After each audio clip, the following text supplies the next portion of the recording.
Tonight, a reality check of what is known as Modicare, described as the biggest public healthcare plan in the world. Rupees 5 lakhs insurance cover for about 10 crore households. In principle, an idea widely and correctly praised across the board. But the details are sketchy. How much will it cost? When will it roll out? And given the experience of existing medical insurance, can the government pull it off? It's illuminating to look at the status of the scheme it's seeking to replace, which is the Rashtriya Swasth Bima Yojana or RSBY, launched in 2008, which provides rupees 30,000 cover per household. Now, from RSBY's own site, this is what we know. Since its launch, today only 15 Indian states have opted to implement it. Of these, only 7 are major states. The rest have opted out and chosen to pursue their own schemes. After almost 10 years of existence in these 15 states, the scheme has only managed to enroll 60%. Let's now look at the graph state-wise about enrollment for RSBY. Kerala is right at the top. That's no surprises. It has the highest enrollment rate of all the states at about 90%. And then after that, the numbers go steadily declining across these 15 states, all the way down to Uttarakhand, which only has about a 40% enrollment rate right at the bottom. Moreover, as states began to drop out of RSBY, allocation for it has been dropping. In fact, it appears to have plummeted under the NDA government. It was roughly the highest in 2012 during the tenure of UPA2, about 1,000 plus crores. But since 2014 onwards, it's fallen by almost 300 crores, falling to about 700 crores before picking up again this year to 2,000 crores. Even its own internal assessment doesn't seem very optimistic about the state of affairs. Reality Check's Manas Pratap Singh managed to dig out a draft study conducted in 2013-14 on the RSBI site, which found this: little data on treatment outcomes. 34% of the patients said the treatment was average in quality. Only 3.6% beneficiaries availed hospitalization in 13-14. Hospitals demanding extra cost led to lower utilization. There was a low level of awareness about RSBY. 3 major state governments, mostly in the south and west, have opted out of the scheme, the report said, partly because of the excessive authority given to insurance companies. All right, joining us tonight on the debate, we have with us Dr. V.K. Paul, member Niti Aayog, someone who's going to be a key point person for overseeing Modicare. Also joining us, Shamika Ravi, Director Research, Brookings India, member of the PM's Economic Advisory Council, someone who's herself done an audit of public healthcare. We'll come to that in just a second. Sujata Rao, former Health Secretary, is here with us. And also with us is Dr. K. Srinath Reddy, Public Health Foundation of India. Dr. V.K. Paul, to you, that given, as we saw, the concerns over the existing state of public health insurance in India, how is Modicare going to meet its ambitious goals? The very purpose of introducing a scheme like the one that you will see, yes, is that we wanted to improve considerably on the RSBY experience and RSBY design. And the improvements that we have envisaged, which have been in the public domain in some ways, and much more detailed version will emerge as we crystallize this in consultation with the states. It will take into account the experience that we gained from RSBY. It will take into account the kind of things you mentioned, like low awareness, authority issues, and so on. Those are, for us, the learnings which we will make sure that they are addressed. Because at the moment, all that we've learned from the announcement is that what you've done is simply enhance the amount. From 30,000 rupees, it's become 5 lakhs. From about, I think, a 3 to 5 crore coverage, it's now gone up to 10 crores. So that's been the big visible shift. But even on the amount, I wanted to get your clarification, because the budget has only projected or kept aside 2,000 crore. Let's put that graphic up about the cost of Modicare and the confusion over it, and we'll get you to clarify. The budget is assigned 2,000 crores, so that roughly works out to a premium of about 200 rupees per household per year. Niti Aayog, including you, have been talking about a premium of about 1,000 rupees per household per year. So that comes to about 10,000 to 11,000 crores for this particular project. Now, we tried to do a kind of quote unquote projection based on Tamil Nadu. Tamil Nadu offers a scheme for between 1 to 2 lakh rupees, where the premium is about 700 rupees per family per year. So, based on that, we are projecting that this should actually cost somewhere between 20 to 30,000 crores. Separately, we also spoke to or polled a number of private insurance companies to ask them what kind of premium did they think that they would expect, and that figure, if you can put that up on the screen, I think that came actually closer to about the numbers you had projected. I think they were also talking about a premium of anywhere between 1 to 3,000 rupees per family per year. And so, okay, we'll get that point up for you in just a second. So, the question, Dr. Paul, really is, what is, in your view, a reasonable premium? You actually think that 1,000 rupees you can pull off for a 5 lakh insurance coverage? Is that realistic? Truly, this is not the forum where we need to do these estimates. All I wish to assure you is that we have gone about it in a systematic manner. Okay. The basis of this has not only just been RSBY, which has been a very thin scheme. Yes. We have looked at the other state insurance schemes and the coverages. Okay. Because RSB was a secondary, and there are other schemes which have sort of widened the coverage packages. Right. We have also looked at how things pick up from the global experience and other countries. Right. And we have also tried to err on the side of being more aspirational in terms of utilization rate. But the so 2,000 assumptions. Crores, but the 2,000 crores is that just a provisional I'll come amount? To that in a seems moment. Very low. So we have used the assumptions that are, and we also talked to a whole lot of actuarials and also the insurance companies. Based on the best assessment, a beginning has been made.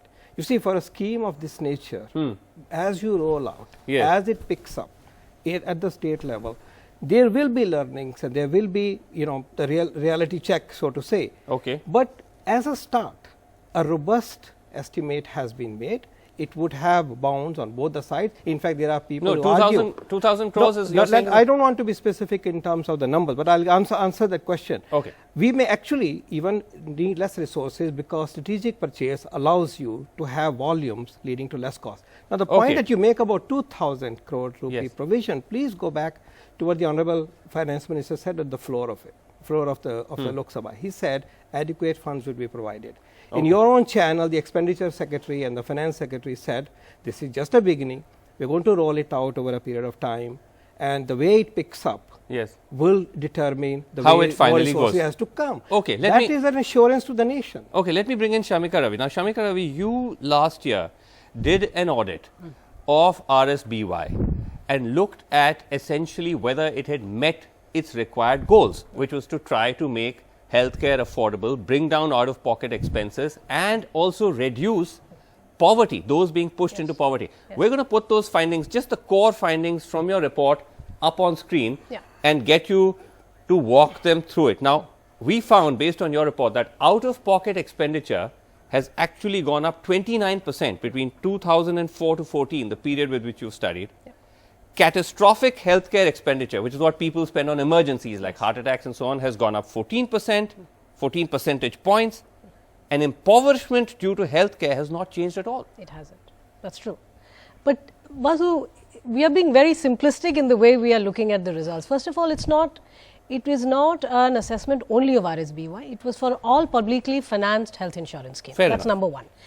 Going back to your earlier points that the states do not want to adopt it, but that's also because several states like Andhra, Tamil Nadu, etc., had very robust, well-functioning in terms of outreach, public finance health insurance schemes before RSBY happened. Okay. So it wasn't because the RSBY was heavy-handed or it wasn't good. They had very well-functioning schemes to begin with.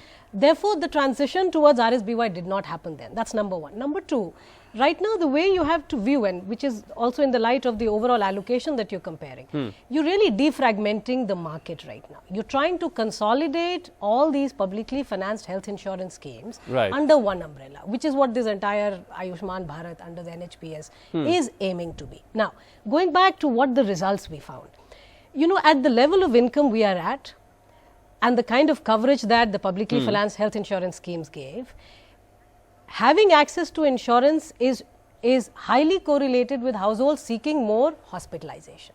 But that is also natural. With rising income, households are now in a position to avail a lot more care. Some of it, we could say that sometimes people might be. But your report is actually suggesting it's not made a difference. I mean, it hasn't made a difference to out of pocket, Basu. Yeah. But people are seeking more care. Okay. And that is because we start at such a low baseline that the expectation is as you get richer, you become more aware of your health needs and you seek more care. The bigger worry, frankly, is impoverishment hasn't changed. 7% of our population in 2004 was falling below poverty. Yeah, we should put those numbers up on the screen if we haven't already, the key findings of the Brookings report. Can we have that up on the screen? Okay, we're going to fix it and get it up in a second. So let me just talk about it. Yeah. 7% of Indians were falling below poverty line because of health needs, health expenses. That number remained the same until 14-15. Basically telling us that, you know, we haven't made a dent on impoverishment because of it. But that is also expected at this levels of income. Okay. That is number one. And number two, you know, people are going to seek more care as we get richer. Okay. All right. Let me just bring in Sujata Rao here. Sujata Rao, that you were welcoming, as were in fact all of us, about this scheme. But what makes you confident that one can actually fix the problems with the existing scheme and do it to such a scale in specific terms? Srinivas, I don't know how you got the impression that I have welcomed it. I beg your pardon. I welcomed it only in the sense that Dr. Paul has said that it's this step has to be taken because there are two objectives for a health system. I thought I saw a tweet of yours saying that you thought it was fantastic. Excellent. So but then, you know, the delayering starts off when you begin to look at the budgets and so on. I was hoping that it would be something like what China did in 2008. When they said that 101.4 billion population will be covered with universal health coverage by 2020, and they set aside $140 billion was the commitment they made. Now that's a commitment. That has not been done here. First of all, you're still with the below poverty line. You've not really done universal coverage. You have just only increased the sum assured, which is really RSBY scaled up, as you said, and they just give 2,000 and there's no time period. Basically, I'm not so worried about the budgets because really in this 1 year you can't absorb more than 2,000. Okay, because there's at least 9 months will go in getting the scheme organized and cabinet approvals coming in and so on. I think about 2025, yes, you will see the full impact. Okay. But my concern is that if you're taking it off from RSBY, besides Shamika's study, there are enough papers available to show that RSBY did not address impoverishment. It has not helped in out-of-pocket expenditures being reduced. Yes. And 25% of the people who took to RSBY got further impoverished. I mean, they had to pay much more. Okay, let me just get, before I go to Srinath Reddy, if I can just get But I want Dr. to make Paul, one point. Yeah, can I just get him to respond to your 2 points? One is that she's saying, just coming back to that the allotment seems to be completely disproportionate to the scale of the plan, and also what are the timelines? I think what we are forgetting is that this government has also made a commitment as a part of the National Health Policy 2017 to raise the spending on health from 1.2% of the GDP to 2.25% of the GDP. No, but specifically about this plan. Yeah, but this is incremental. We have an idea. Okay. We have made a commitment of a magnitude that is out there for us to see. And as far as we will take timelines, steps in that direction. And what about what time period is this going to be rolled out in?